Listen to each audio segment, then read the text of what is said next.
Vamos abrir a palavra no Evangelho de João, capítulo 19, verso 30.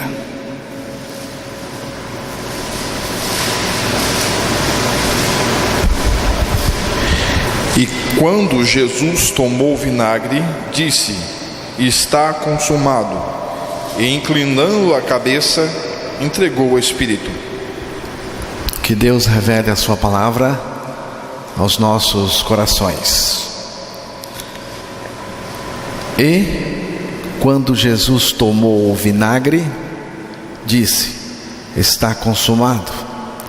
Com isso, curvou a cabeça e entregou o Espírito. A história registra muitas frases famosas, mas nenhuma tão importante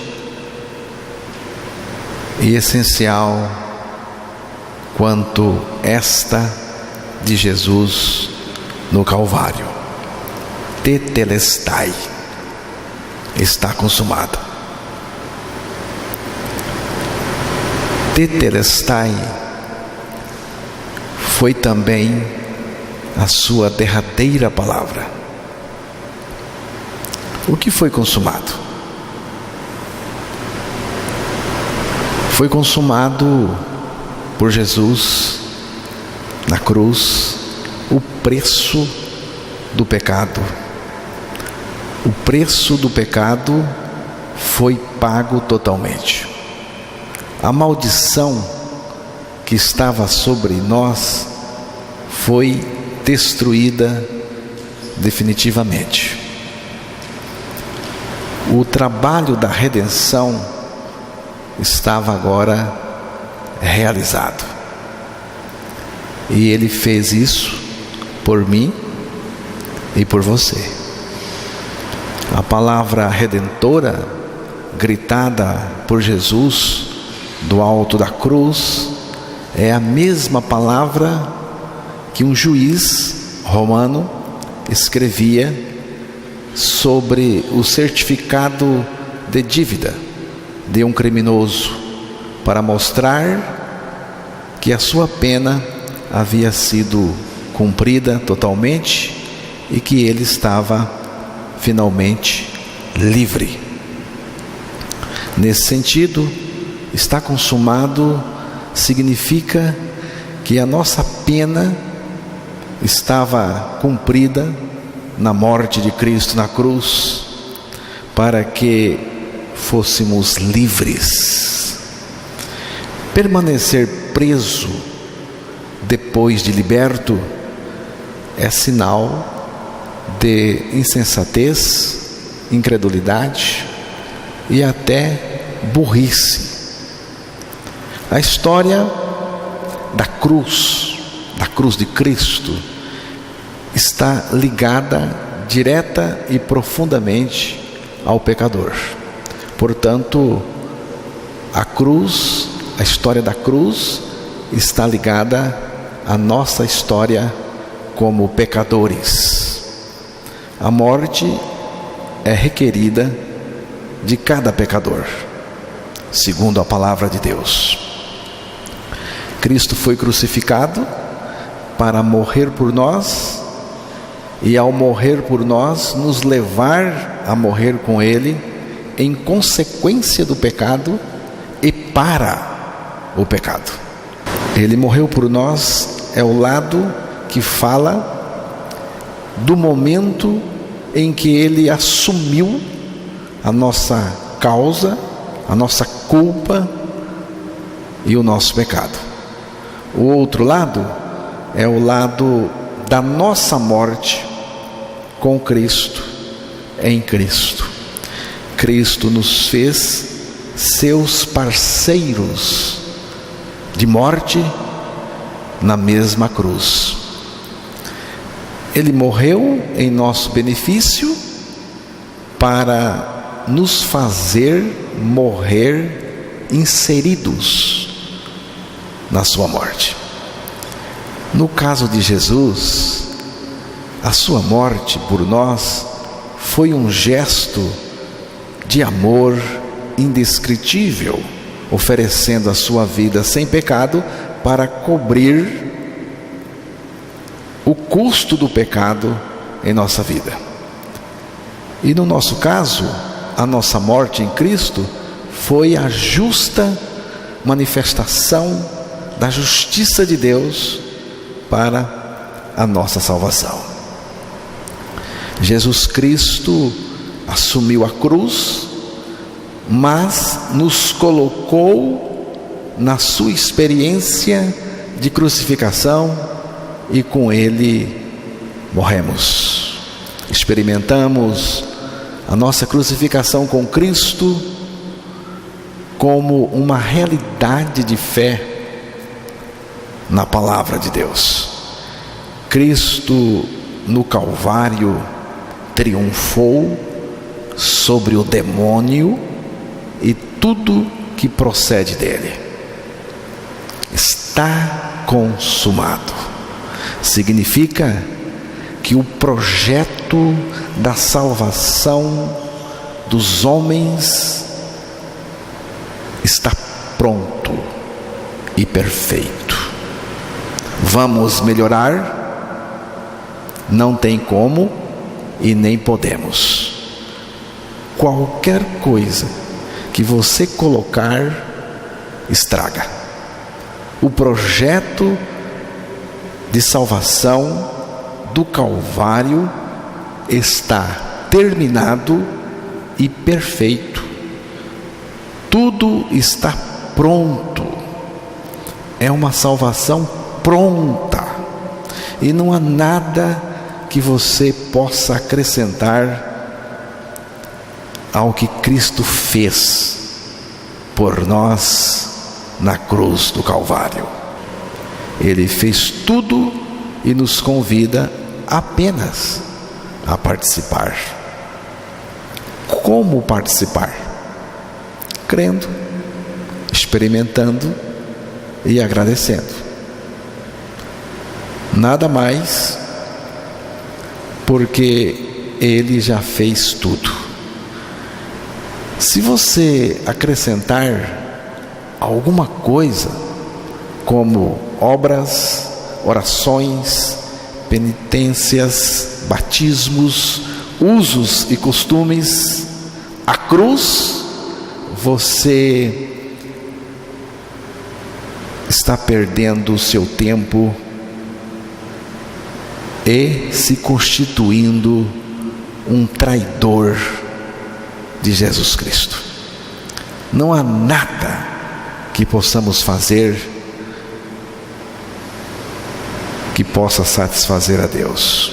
Somente o que Jesus fez na cruz do Calvário satisfaz totalmente e perfeitamente a Deus.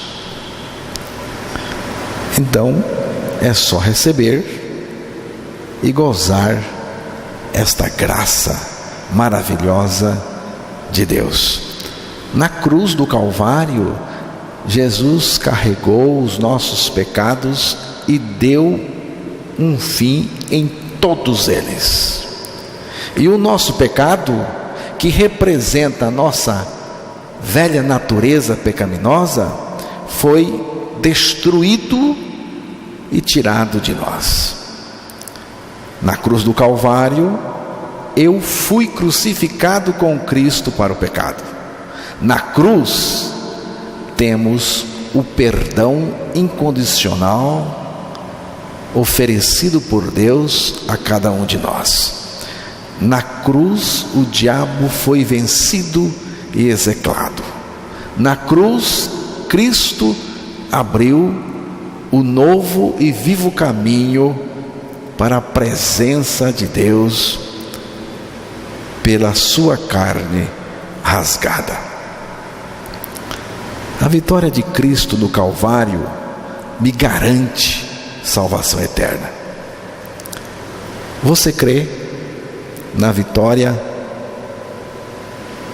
da cruz do Calvário? A vitória de Cristo na cruz do Calvário?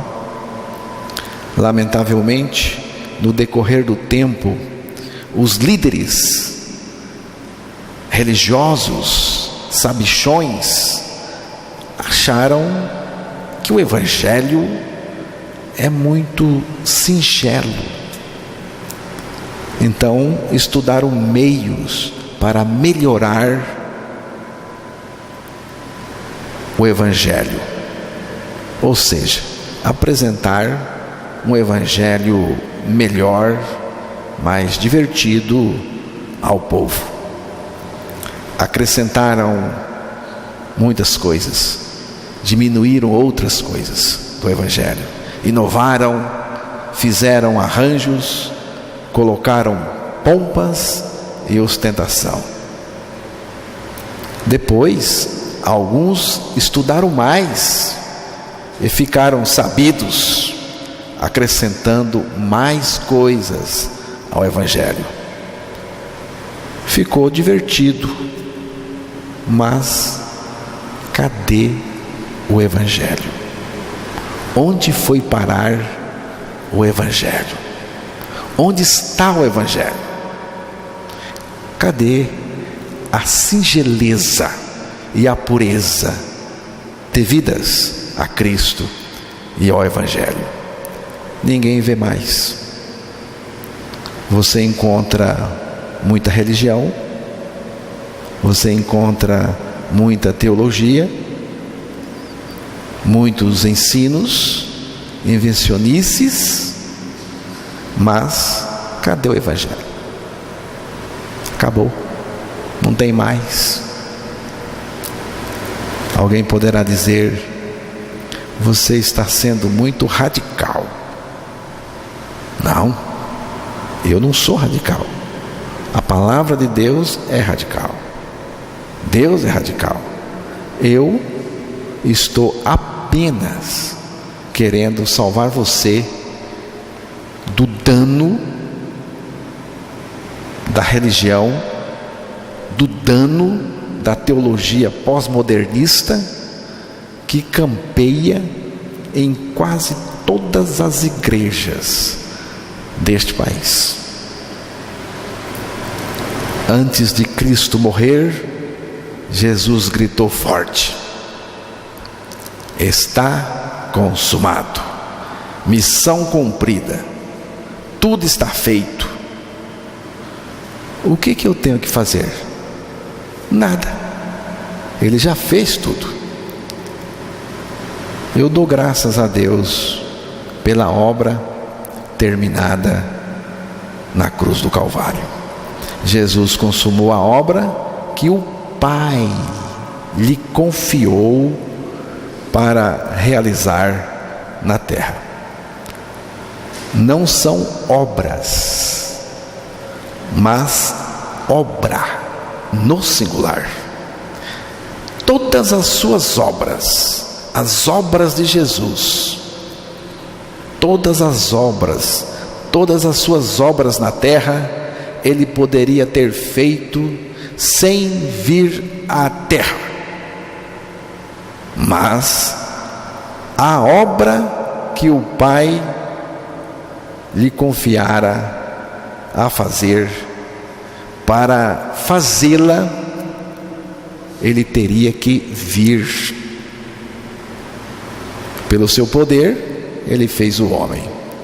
Mas para salvar o homem, Ele teve que se fazer homem e morrer na cruz, e nos fazer morrer com Ele, depois ressuscitar para viver em mim a vida divina, a vida ressurreta, a vida justa, a vida santa, a vida dele. Morrer na cruz por nós, Ele morreu por nós e também nos fez morrer com Ele. João capítulo 17, verso 1 e 2. Jesus falou assim, e levantando seus olhos ao céu, e disse: Pai, é chegada a hora, glorifica teu filho, para que também o teu filho te glorifique a ti, assim como lhe deste poder sobre toda a carne, para que dê a vida eterna a todos quantos lhe deste. João diz que Jesus levantou seus olhos para o céu e orou: Pai, é chegada a hora. Que hora é esta? A hora da cruz do Calvário, o momento da consumação da obra que o Pai havia lhe confiado a fazer. Diz aí também que Jesus consumou a obra que o Pai lhe havia confiado para que conceda a vida eterna a todos os que lhe deste. Qual é o propósito do Pai nisso tudo? Que o Filho nos concedesse a vida eterna àqueles que o Pai lhe deu. O que é a vida eterna? A vida eterna não é apenas a possibilidade de viver eternamente. Quando as Escrituras falam de vida eterna, isso significa algo mais do que uma existência eterna.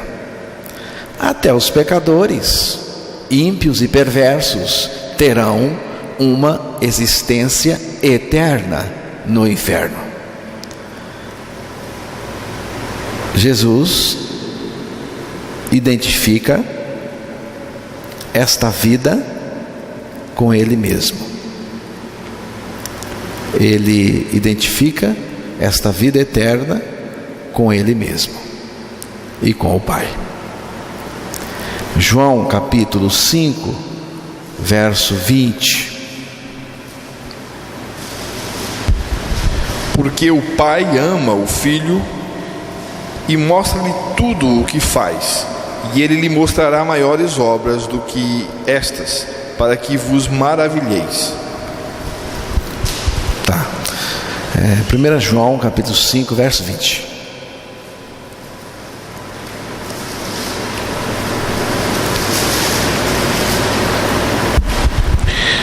E sabemos que já o Filho de Deus é vindo, e nos deu entendimento para que conheçamos ao verdadeiro.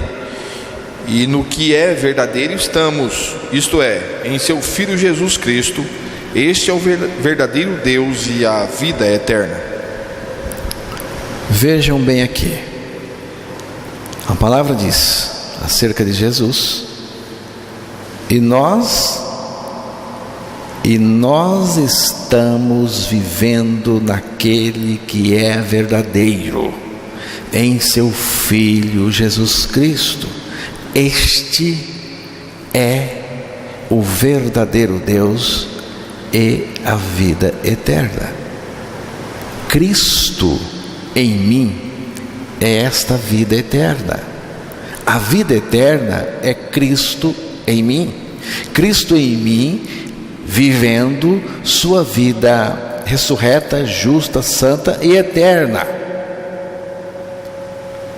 Todos vão ter uma existência eterna, independente de crer ou não. A palavra de Deus fala do lago de fogo eterno. A palavra de Deus fala também de gozo e delícia eterna. Você vê a diferença?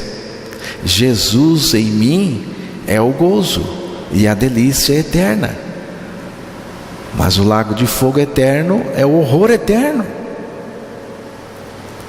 Jesus veio para realizar uma obra que o Pai confiou a Ele para nos conceder a vida eterna. Jesus veio para realizar a obra no singular, a obra que o Pai havia lhe confiado. Ele veio, foi à cruz do Calvário, lá ele consumou esta obra e anunciou assim: está consumado. E ele consumou esta obra para que eu pudesse ter vida, para nos conceder a vida eterna, a vida que vem do centro da ressurreição, porque Deus nos ressuscitou com Ele, e Ele, a partir da nossa ressurreição, Ele é a minha vida, Ele está em mim e vive em mim a vida dele. E a vida dele é esta vida eterna. Qual é o processo pelo qual Jesus nos concede a sua vida eterna? Pela nossa morte e ressurreição juntamente com Ele. Se você entra na morte com Ele, você sai na vida eterna, pela ressurreição juntamente com Ele. Mortos com Cristo, abre-se o espaço em nós para Cristo colocar a sua vida eterna. Cristo nos libertou do pecado. Cristo nos redimiu e nos remiu de todo o pecado. Que Deus nos ajude a conhecer a obra do Filho amado consumado na cruz. Apenas creia e seja livre, porque livre é o projeto do Pai para cada um de nós. Livre de tudo, livre do pecado, livre do diabo, livre da opinião das pessoas, livre de preconceito, livre de religião. Deus quer que a gente seja livre. Se você é uma pessoa preocupada com a opinião dos outros, aquilo que os outros acham de você, você não é livre. Você não é livre. Eu não estou nem aí. Não estou preocupado com aquilo que as pessoas acham de mim. Eu estou bem preocupado com aquilo que Deus sabe de mim. Deus sabe de mim. E Deus já me tornou amado no coração dele através do Filho dele. Eu gosto muito daquela expressão do Pai conversando diretamente com o Filho quando Jesus foi batizado, que ele estava saindo das águas e que o Espírito Santo veio sobre ele em forma de pomba, e uma voz do céu, diz a palavra que o céu abriu, e uma voz do céu dizia diretamente para ele: tu és meu Filho amado, em quem eu tenho todo o meu prazer, todo o meu agrado, eu estou absolutamente satisfeito com você. Interessante é que Jesus não tinha feito nada. Ele não tinha começado o seu ministério ainda. Ele não tinha começado a trabalhar ainda. Só depois daí veio a tentação, e depois da tentação Jesus saiu pregando o Evangelho, fazendo as obras dele, que ele fez muitas obras, e depois ele foi fazer a obra no singular, a nossa salvação, na cruz do Calvário.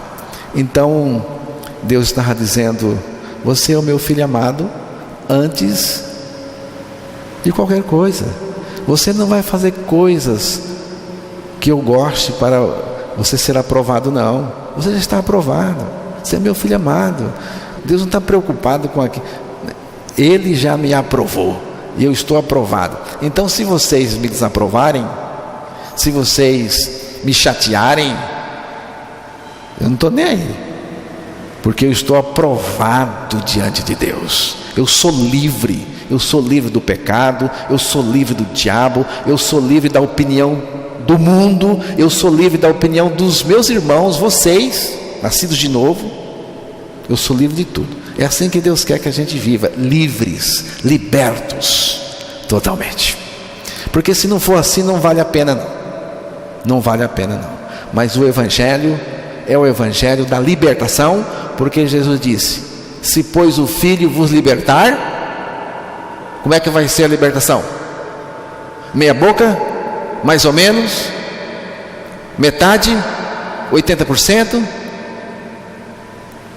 Ele disse: verdadeiramente sereis livres.